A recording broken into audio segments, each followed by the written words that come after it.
नमस्कार दोस्तों।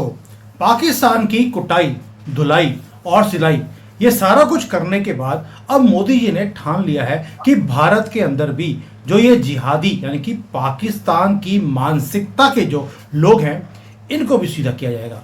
वैसे तो पता लग गया हमें ये सीधे नहीं हो सकते, इनकी कुटाई पिटाई और सिलाई यही एक तरीका है। अब इसका प्रमाण हमें मिलता है एक जगह से, वो भी बताऊंगा, जहां पर इन जिहादियों को देखते हुए लोगों ने तीर कमान यूज कर लिया, यानी कि रामचंद्र जी बन गए हैं और उन्होंने रावण की जो नाभि है उसमें उन्होंने तीर मारना शुरू कर दिया। अब वो तीर देखकर ये डर क्यों रहे हैं? क्योंकि इनको तो ऊपर जाना है पूरे के पूरे, और अगर इनके तीर लगेगा वो भी रामचंद्र जी का जिसके ऊपर श्री राम लिखा होगा तो इनकी जन्नत कैंसिल। अब ये जिहादी भागते हुए आपको दिखाई देते हैं, लेकिन ये कुत्ते की पूंछ इतनी जल्दी सीधी हो जाए ये भी हो नहीं सकता, तो ये भी कुछ ना कुछ तो करेंगे ही। और मोदी जी अब इनके लिए क्या कर रहे हैं इसके ऊपर डिटेल में बात करेंगे। मजा आ जाएगा आपको देखकर कि अब जो तीर कमान है वो गवर्नमेंट ने नहीं, वो आप जैसे हमारे जैसे हिंदुओं ने अपने हाथ में ले लिया। ये जिहाद मुक्त भारत करने का अभियान जो आपने शुरू किया है, सैल्यूट है आप सबको। यानी कि जिहाद के बिला के खिलाफ जिहाद हमने शुरू कर दिया है, इसलिए बधाई हो और बधाई हो। मंजरी जी आपको भी बधाई और जय सिया राम। आपको भी बधाई और जय सिया राम। मैं तो सोच रहा था मेरे योगी जी करेंगे, लेकिन ये उम्मीद नहीं थी कि आपके मोदी जी ये काम कर लेंगे कि घर घर में जय सिया राम और ये कि रामचंद्र जी की सेना खड़ी कर दी। ये जरूरी था। देखिए, एक गुस्सा बढ़ता जा रहा था हिंदू कम्युनिटी में या औरों में। भाई, आप कब तक ऑनस्लॉट, आपकी बेटी उठा ले जाए, आपका घर छीन ले, आपकी दुकानों पे अटैक कर ले, आपकी कारें जला दें, कब तक? मंदिर तोड़ने हर जगह, कब तक आप अपने ऊपर इस तरह के असॉल्ट सहते रहेंगे? हिंदू एक उस दिन हो गया था जब मोदी जी जीत के आए थे 2014 में, ये जरूरी था। लेकिन अब जो ये ये इम्पोर्टेंट था कि अब थोड़ा सा हम शांतिपूर्वक प्रतिकार करें।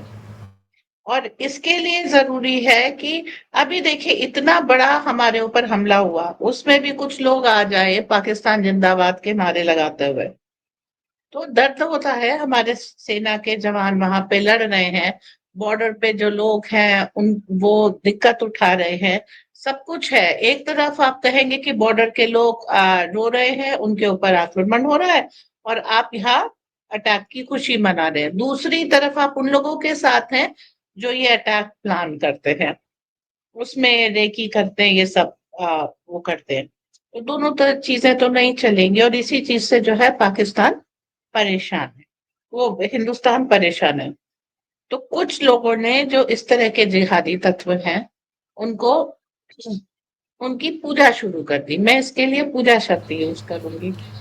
तो उनकी जब पूजा हुई तो नहीं उनको नहीं, ठिका। हमें हमें पूजा नहीं बोलनी चाहिए। इनकी नमाज इनके ऊपर थोपी जा रही है। ये लीजिए नमाज, वो भी कौन सी, जय श्री राम की। ये देखिए जिहादी के अंदर तीर लगा है और ये जिहादी भाग रहे हैं। देखिए छाती पे तीर मारा है, इनके नीचे वाले एरिया में तीर मारना बहुत ज़्यादा ज़रूरी था। तो ये जो चीज़ है जो बांग्लादेश में किया है अब ये भारत में भी शुरू होगा। बांग्लादेश में भी देखिए, आपको सत्ता परिवर्तन करना है कर लीजिए, आपको शेख हसीना को हटाना है हटा लीजिए, मोहम्मद यूनुस को लाना है ले आइए। हिंदुओं पे क्यों अटैक कर रहे हो? उनकी बेटियों की इज्जत क्यों लूट रहे हो? उनके घर क्यों जला रहे हो? उनकी दुकानें क्यों नष्ट कर रहे हो? उनको क्यों मार रहे हो? उनके मंदिरों पे क्यों अटैक कर रहे हो? कितना कॉर्नर होगा? अब जब ये हालत आ गई कि अब आप पूरे तौर पे नष्ट हो जाएंगे, उन्होंने अटैक करना शुरू किया। आप बिल्ली को देखिए, वो भी जो एकदम कॉर्नर होती जाती है, जब बिल्कुल उसके लिए भागने के लिए कोई रास्ता नहीं बचता ना, तो वो भी अटैक करती है। और यही चीज हिंदू कम्युनिटी ने अभी करके दिखाई कि अब जब उसके लिए भागने के लिए कोई रास्ता नहीं है, अब वो खत्म हो जाएंगे, तो उन्होंने हथियार उठाए। मजबूरी में उठाइए, पहले उठा लेते तो ज्यादा संख्या में बच जाते। अभी उठा रहे, ठीक है, चलिए। मतलब वो कहते ना, देर भली अंधेर नहीं होनी चाहिए। मंजरी जी भारत में पहले उठाते पहले हाथ उठाते तो थप्पड़ मारते, अभी तीर चला रहे हैं। इससे बढ़िया काम क्या हो सकता है? मैं कहता हूँ लेट आए कुछ भी आए, लेकिन मैं पहले बोला आपको, ये जो कम्युनिटी है ये जानवर ही रहेगी। ये इसको जैसे अब लोग बोलते हैं कि सर ये तो कॉकरोच है, अभी आपको पता होगा ये कॉकरोच है कि नहीं है, मुझे पता नहीं। यूट्यूब ने मुझे बोला है कि इनको कॉकरोच तुम मत बोला करो, लोग बोलते हैं बोलने दो। तो मैं कहता हूँ कि आपने इनको कॉकरोच बोलना शुरू कर दिया। अब ये देखिए, ये जिहादी भारत में बैठकर ये क्या बोल रहा है? ये बोल रहा है कि जी पाकिस्तान एक्सपोर्टर ऑफ टेरर नहीं है, ओसामा बिन लादेन भी टेररिस्ट नहीं था, और जो हमारे जो सिपाही थे वो दारू पी के बैठे हुए थे क्या, जो पहलगाम का इतना बड़ा अटैक हो गया। भाई इसलिए मैं बार बार बोलता हूं कि जो रशिया इनके साथ करता है, इसराइल करता है और चाइना करता है, किडनियां निकाली जाती हैं इनकी चाइना में, वही इलाज है मंजरी जी, या कोई और इलाज भी है, या तीर कमान जो जय श्री राम का तीर लगने लग गया इनको, वो इलाज है? यही सब इलाज है। देखिए, सेना इनसे बॉर्डर पे लड़ सकती है, अगर वो पाकिस्तान से आए, बांग्लादेश में आए, कोई आक्रमण हो तो सेना लड़ सकती है। पुलिस कोई अपराध होने के बाद अगर कार्यवाही, आप बीजेपी की सरकार है और मजबूत है तो पुलिस कार्यवाही कर सकती है, वैसे ये थाने खरीदते हैं। अब अगर आपको अपराध रोकना है तो आपके पास क्या है? क्या उपाय बचा? एक ही उपाय है, आपको आत्मरक्षा करनी पड़ेगी। आपको इन कोई चारा नहीं है आपके पास। अगर आपको अपनी बहू बेटियां घर वगैरह बचाना है, कब तक आप ऑनस्लॉट लेते रहेंगे? देखिए, एक चीज मैं बोलती हूँ, जब अमेरिका पहुंचे यूरोपी, तो उनको लगा वो भारत आ गए। क्यों? वहां पे भारतीय सभ्यता संस्कृति थी, जिसे आप इनका माया जो कुछ भी कर। जब अफ्रीका पहुंचे, दोनों अमेरिका में, नॉर्थ एंड साउथ की बात कर, और जब अफ्रीका पहुंचे तो वहां पे भी आज एक नाम है, देश का नाम है वेस्ट इंडीज। मतलब आपको लगा कि ये भारत है। और जब इधर आए यूरोप में, ये एशिया में, तो आपको भारत मिला ही मिला। अब हाइफा पोर्ट जो है, उसकी सुरक्षा 1920 के करीब में सिख रेजिमेंट ने इसलिए की थी, ये हमारे देश का भाग है, अगर हम इसके लिए प्राण नहीं देंगे तो कौन देगा? आज हाइफा पोर्ट इसराइल के पास है, ईरान, पाकिस्तान, अफगानिस्तान, पाकिस्तान और तब भारत है। आप सिमटते सिमटते यहाँ आ गए, और यहाँ भी आपको चैलेंज मिल रहा है। मलय द्वीप, मालदीव, श्रीलंका, वो इसको सिंघल द्वीप कहते थे, ये सारे आपके जो है हनुमान का अंडमान बना। तो अब बाली आज भी है, और सिंगापुर का सिंगापुर बन गया, अस्ट्रेलिया का ऑस्ट्रेलिया बन गया। आप सब जगह से समेट के एक छोटे से टुकड़े में रह गए।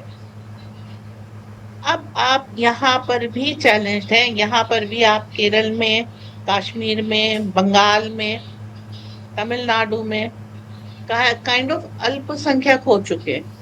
अब कहाँ भागेंगे? कितनी चीजें काट काट के देते जाएंगे कि चलो ये नहीं चाहिए, ये नहीं चाहिए, ये नहीं चाहिए, कितना।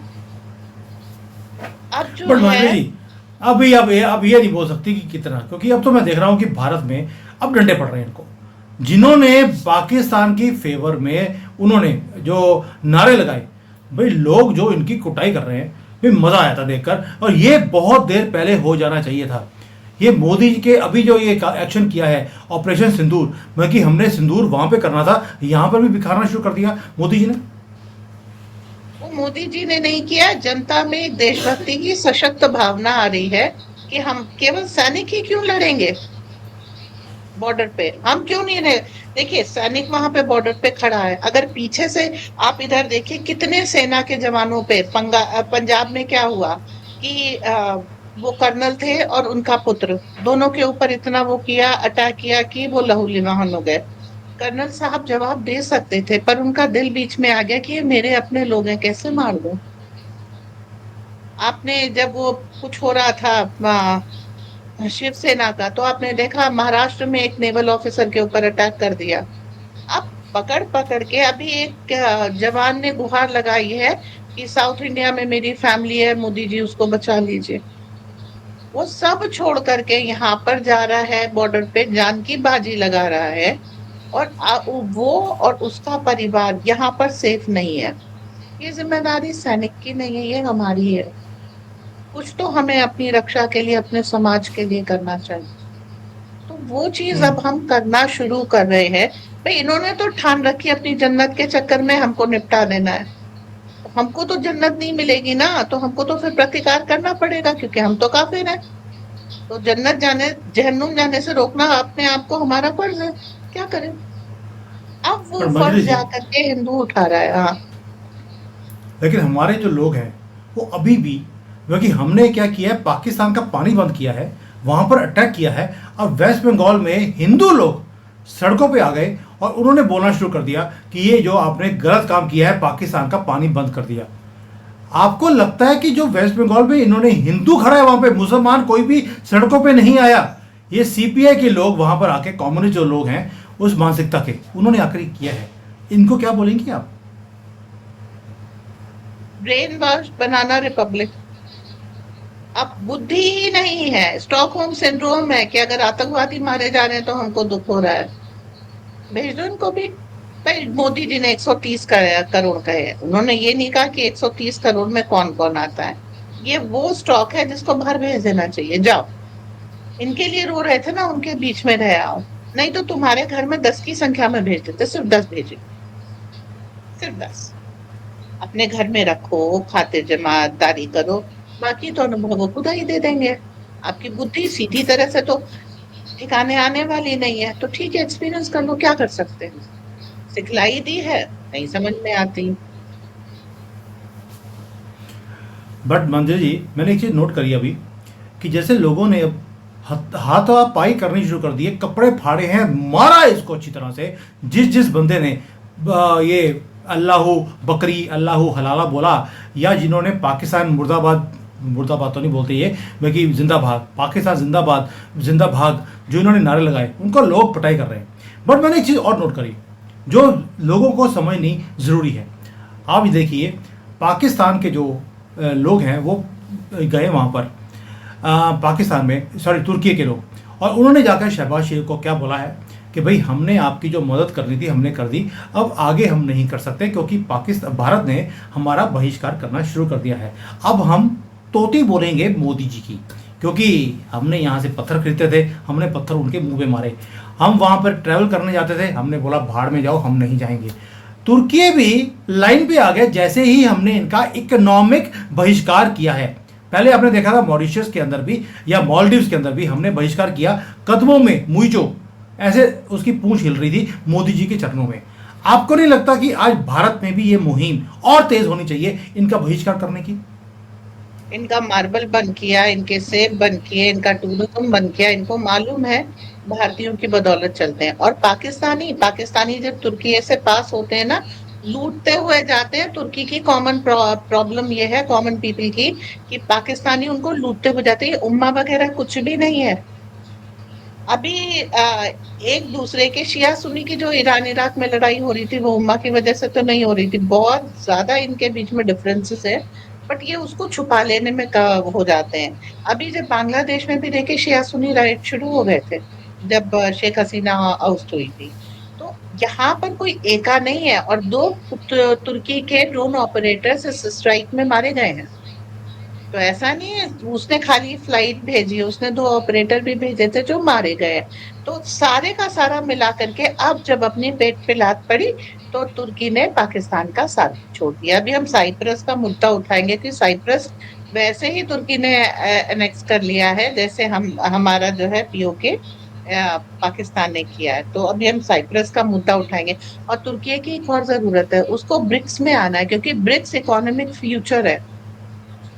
ठीक है, उसके लिए उसे भारत की जरूरत पड़ने वाली है। पाकिस्तान ब्रिक्स का पार्ट है नहीं, कभी बनेगा नहीं, उसकी वो नहीं होगी। और पाकिस्तान जिस तरीके से मोदी डिप्लोमेसी के कारण आइसोलेट हो रहा है, और जिस तरीके से डोवाल डॉक्ट्रिन के कारण पाकिस्तान के लोग ही भारत का काम करके दे रहे हैं, पाकिस्तान इज नो फ्यूचर। ये साल खत्म होने तक पाकिस्तान खत्म हो जाएगा, ये हम कह सकते हैं।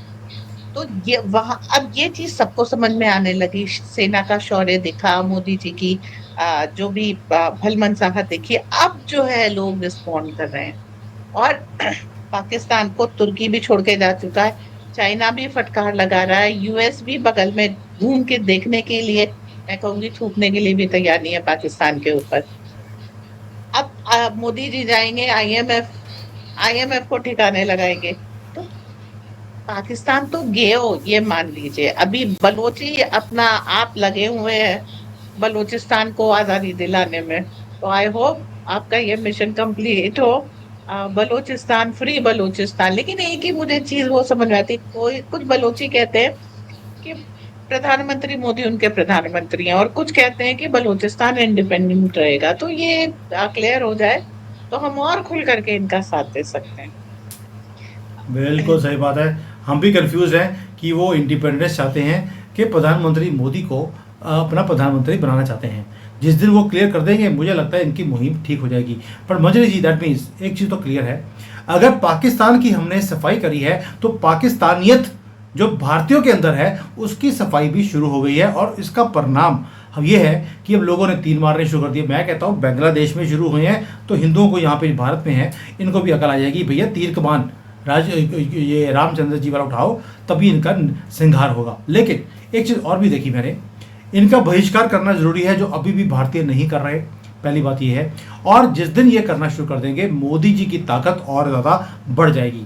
लास्टली, अभी जो रोहिंग्यास के साथ हमने किया, दिल्ली में पकड़े गए इलीगली जो रह रहे थे यहाँ पर, पकड़कर समंदर में फेंक दिया। भाई हम बार बार बोलते थे कि इनको पकड़ के समंदर में फेंक दो, मोदी जी भी कितनी सुनते हैं आपकी। आपने बोला मोदी जी समंदर में फेंक दो, उठा के उन्होंने समंदर में फेंक दिया। उन्होंने बोला वो तेरी कंट्री रही, वो स्विम करके जाओ। लेकिन लोगों ने मुझे बड़े कमेंट डाले कि सर आपको नहीं लगता मोदी जी ने गलत किया? भी जो 43 लोगों को पकड़ के अपने समुद्र में फेंका, उनको लाइफ जैकेट डालकर क्यों किया? आपने लाइफ जैकेट भी खराब कर दी। लोगों के ये कमेंट है। नहीं देखिए, अब मोदी जी है वो बहुत सॉफ्ट है। ये काम आपके योगी जी करेंगे कि जब वो उतारेंगे तो लाइफ जैकेट नहीं। मुझे लगता है पर सबसे मोदी पहले जी तो जो हमारे सुप्रीम कोर्ट के जो 3 जो बड़े बड़े लॉयर्स हैं, वो राहुल गांधी और ये सारी वो ऑपोजिशन, अग्रणी योगी होंगे, जी लीड इनको दबे। नहीं, ये योगी जी क्या करने वाले हैं, इन सबको पकड़कर समुंदर के बीच में फेंक देंगे विदाउट लाइफ जैकेट। उनको बोलोगे जिस डायरेक्शन में जा रहा है चले जाओ, भारत के डायरेक्शन में बता रहा, वरना पता आपको फिर वरना तो फिर योगी जी का दोबारा फेंकना वरना ही पड़ेगा। होता है। नहीं नहीं नहीं नहीं नहीं, वो विकास दुबे को पूछो, जहां पे बोल रहे थे कि वो भाग रहा था, जिसके टांग में रॉड है, और बोल दिया कि भाग रहा था, हमने गोली मार दी, क्या करते? तो ऐसा काम योगी जी का वरना तो फिर वरना ही होता है। तो यही फर्क है योगी जी के हमारे और आपके मोदी जी में। मंजरी जी, ये आपको समझना एक पड़ेगा। चीज और कहूंगी, देखिए पाकिस्तानियत इनकी खोपड़ी से उतर जाए तो अच्छा है। अटारी बॉर्डर पे लोग आंसुओं से रो रहे हैं, पाकिस्तान लेने के अपने लोगों को लेने के लिए तैयार नहीं, बांग्लादेश अपने लोगों को लेने के लिए तैयार नहीं, और यहाँ रहने वाली कंडीशन आपकी हरकतों ने नहीं छोड़ी। तो अब ये सवाल ये उठता है कि आप किस तरीके से इन चीजों को करेंगे। आप एक शहर से दूसरे शहर जा करके आपने तो इतना दंगे की प्लान कर रखी है कि आपने ट्रेन आर्सेनल्स बना रखे हैं। वो एक शहर के होते हैं, मान लो तमिलनाडु के हैं तो उत्तर प्रदेश में वो आगजनी करने जाते हैं, उत्तर प्रदेश के लोग उनको पहचान नहीं पाते, एक ही बार शक्ल देखी होती है। तो ये सारी चीजें जब आ जाती हैं तो आपने भारत में रहने लायक कंडीशन छोड़ी नहीं है, इसलिए जरूरी है। और पाकिस्तान आपको लेगा नहीं, तो आप सोच लीजिए। फिर आप ही कहते हैं सभी का खून शामिल है इस मिट्टी में, हम क्या कर सकते हैं। नहीं मंजरी जी, मुझे बड़ी खुशी हुई जब मैंने देखा कि पाकिस्तान ने बोला हमें अपना गंद वापस नहीं चाहिए, बांग्लादेश बोलता है हमें अपना गंद वापस नहीं चाहिए, मोदी जी बोलते हैं कि स्वच्छ भारत अभियान तो मैंने बहुत पहले ही शुरू कर दिया था, मुझे इस देश में गंद रखना ही नहीं है। तो सब जगह पे पता लग गया ये गंद है, इसको कहाँ भेजा जाएगा, ये मुझे लगता है योगी जी से पूछना समुद्र पड़ा के गया अलावा कि कोई और योगी जी चारा नहीं है। कौन से समंदर में फेंके इनको, आप बता दीजिए, हम करना शुरू कर देते हैं। वरना आपके लिए 10 करोड़ लोगों को समंदर में फेंक रहा बहुत बड़ा कार्य हो जाएगा। तो दोस्तों, जो बांग्लादेश में आज इनको तीर कमान से तीर मारे जा रहे हैं इनके पिछवाड़े में, आप देख लीजिए, ये एक्चुअल न्यूज़ है। और हमारे लोग जो है क्या कर रहे हैं कि ये जो हो रहा है गलत हो रहा है। हिंदू बोल रहा है कि अगर पहलगाम में कुछ हुआ तो क्या हुआ, ये छोटी मोटी घटनाएं तो होती रहती हैं। मैं विश करता हूं कि सीपीआई के लोग जो आज सड़कों पे आके बोल रहे हैं पाकिस्तान का पानी जो बंद किया है गलत किया है, आई विश कि जो पहलगाम में लोगों के साथ हुआ इनके साथ होता या होना चाहिए, ताकि इनकी फैमिली से पूछा जाएगा यार ये छोटी मोटी बातें होती रहती है, क्यों तुम रो रहे हो, क्या हो गया अगर तुम्हारी लड़की मारी गई तो ये चीज़ें जब तक इनके साथ नहीं होंगी, मैं ये विश कभी करता नहीं हूं। लेकिन कई बार ऐसे लोगों को, ऐसे धूर्तों को, जो इस देश के गद्दार हैं, इनके लिए बोलना पड़ता है। क्या करें, अपनी भाषा को भी चेंज करना पड़ता है इन लोगों की हरकतें देखने के बाद। यस बजरी जी। ये तब भी कहेंगे बुलेट किल्ड माय फादर, एक ने कहा था बुलेट किल्ड माय फादर। तो जब तक इनकी खोपड़ी में खुद में गोली नहीं लगेगी, इनके घर में 10 बांग्लादेशी भेजने चाहिए। जब ये खुद अपनी जान पे खेलेंगे, तब इनको समझ में आएगा बांग्लादेशी को सपोर्ट करने का मतलब क्या। उससे पहले इस प्रजाति की बुद्धि नहीं आ सकती। और ये इतना पैशनेटली शत्रु के साथ खड़ा होता है, देख करके अफसोस हो जाता है कि इनके ऊपर जो है सारे रिसोर्सेज बर्बाद हो। अब मुझे हैरानी होती है कि मोदी जी जो 10 करोड़ जो उन्होंने कम कर दिए हैं, कि 140 नहीं, अब तो 130 करोड़ की बात बोलते हैं। तो 130 करोड़ में ये लोग जो है, इनको भी मुझे लगता है पकड़ पकड़ के ना, इनको बांग्लादेश, इनको बड़ा प्यार है इनको। मैं कहता हूँ कि पाकिस्तान की तरफ जो नदी जाती है, जिसमें पानी कभी कभी आप छोड़ देते हैं, उसमें आप किश्तियाँ रखिए, किश्तियों में इनको भरकर पाकिस्तान में इनको बह देना जाना चाहिए, ताकि वहाँ जाकर जो इतना सुकून की ज़िंदगी जिसके लिए इतना रो रहे हैं, वहाँ पर लेंगे। वहाँ पे कितना प्यार मिलेगा इनको, घर में दादा भी, पिता भी, और चाचा भी, फूफा भी, इवन मौलवी भी जब इनको प्यार देगा रोज़, तो इनको पता लगेगा कि प्यार की भाषा हमारे देश में और पाकिस्तान में वो कैसी है। मंत्री जी, ये मुद्दा उठाना बड़ा ज़रूरी था भारतीयों को समझाने के लिए कि भाई तीर कमान उन्होंने उठा लिया, अब आप कब करेंगे ये आपके ऊपर है। क्योंकि अब जब सफाई अभियान मोदी जी ने शुरू कर दिया है पाकिस्तान का, पाकिस्तानियत का, बांग्लादेशियत का और रोहिंग्यत का, अब आपका भी कोई जिम्मेवारी है कुछ करने की। बाकी मर्जी आपकी, नहीं तो योगी जी के ऊपर बड़ा भार आ जाएगा। अगर आप पहले कर ले तो अच्छा होगा। मंजरी जी, थैंक यू सो मच। जय सिया राम एंड भारत माता की जय। जय सिया राम, भारत माता की जय।